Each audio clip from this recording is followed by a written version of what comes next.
Hello, hi, how are you? Hi, I am Moonie, the cosplaying teddy bear of Cieste. I can officially announce that I am from Cieste. Hello, hi, welcome to like my first like YouTube video in like a really long time. It's like my first like YouTube video from like not a stream. I do cosplay. My content is crafting content as well as like karaoke and creative content and also gaming. If you have come to my streams, you know I am an avid Overwatch player. If you've clicked this video, you probably are wondering like, why do you join a VTuber agency? Why not stay indie? And why not do this or why not do that? What's the difference? I want to chat about that from both a behind the scenes perspective and as well as like I am presenting to you right now as an agency VTuber, but I was a VTuber before. Anyway, we're gonna get into that. I am Cieste's first adopted, I use that term in quotes, adopted, VTuber. So that means I had an existing persona before I joined this agency, and the other talents were either created for this group or brought up and now are these people. I am not going to dive into that part because that is not who I am. I am their first adopted talent. But you're still probably wondering like, hey, why did you want to join? First reason is exposure and growth. As an indie, I had to build my audience from scratch, which is very slow. I've been streaming for almost... what year is it? 3 years. It'll be 3 years in February. 3 years as an indie, which I love. I loved being an indie. Like, I love my community. But however, I am able to grow my audience faster with the help of others and get myself out there, whereas I couldn't do that myself as an indie. I literally have tried it all. I post on TikTok like 4 times a day. I post on Instagram 4 times a day. I'm neglecting YouTube. Please, YouTube, I'm so sorry. I stream and I work a 9 to 5, so I'm basically my VTubing is a second full-time job in itself. So anything to help me grow, I've tried. So that is that. Financials, as an indie, you're able to keep 100% of your earnings, but you are responsible for like expenses such as models, hardware, assets, background music. Like, you're funding literally everything. You guys know how hard that is. But as of right now, as an agency VTuber, I am still able to keep my earnings, but we do help fund group projects. So I don't know what the percent would be in terms of like how much, because I just joined fairly recently. It's been about as of posting this, it's been about a month. But we are funding projects, we fund our merch to an extent. They help push it out on the market, they take care of the sales, they do all this other stuff. We go to conventions, they set all that up. They just tell me where I need to be. And whereas like an indie, I wasn't able to do conventions unless I was invited, which, you know, is really insanely hard if you are such a small creator. So that is reason number 1 and 2. And reason number 3, as an indie, you still have creative freedom over your brand, your character, and your content, and the only restrictions are imposed by the streaming platform, which is pretty self-explanatory. As an indie, you can do whatever you want.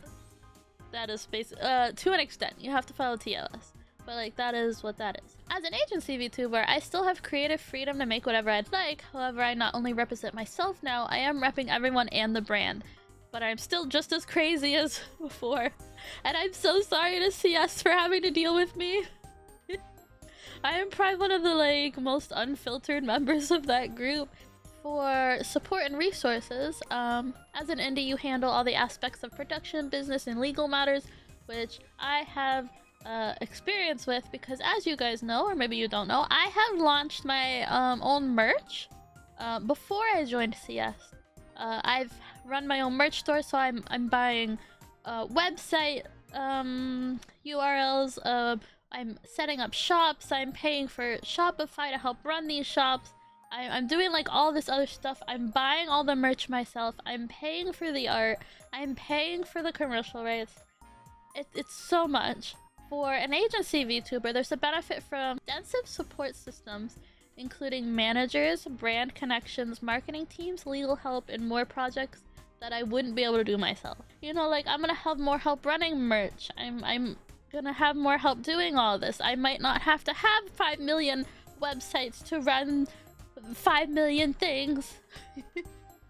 I'm gonna have some help. I'm gonna have some support. They've also expressed very heavily that I can come to them if they need something, or if I need something, if I'm feeling unwell, if I just want to have a talk with somebody. Like, all the members and all the staff, they're so incredibly kind and willing to help. And when I needed somebody to chat with before debut, I was able to message some of the members, and I was able to be like, hey, I'm really nervous. Like, what if people don't like me? Because like I said, I am, like, coming from an indie perspective. I am their first adopted talent and not built within Cieste. So that is very nice to have, so I would just bother my friends. I love my friends so much. I would like to talk about intellectual property. As an indie, you do own your own IP and persona, so everything belongs to me. Whereas Cieste, like I said, my situation's a little bit different. I can't speak for everybody. I don't know what the talents have going on. I don't know. But my situation's a little bit different. I am the first quote-unquote adopted VTuber for Cieste. And since I entered with my own IP, I still own my IP, and everything still belongs to me. So, I don't think really anything has changed on that. And then branding and persona, as an indie, your brand and persona are completely your own creation, and you can evolve freely with no external oversight. Whereas with an agency, your character may be based on market research and developed with heavy input from the agency to fit their brand. Which is kind of what happened. That kind of led to the lore. And I have tons of different models on the way. I am a cosplayer, so I have a whole crap ton of outfits. They chose this model to debut at Cieste because they felt that it represented the brand more than some of my other outfits. Which, I love this model so much. I'm so excited I was able to debut. I've had this model for over a year, so it's crazy.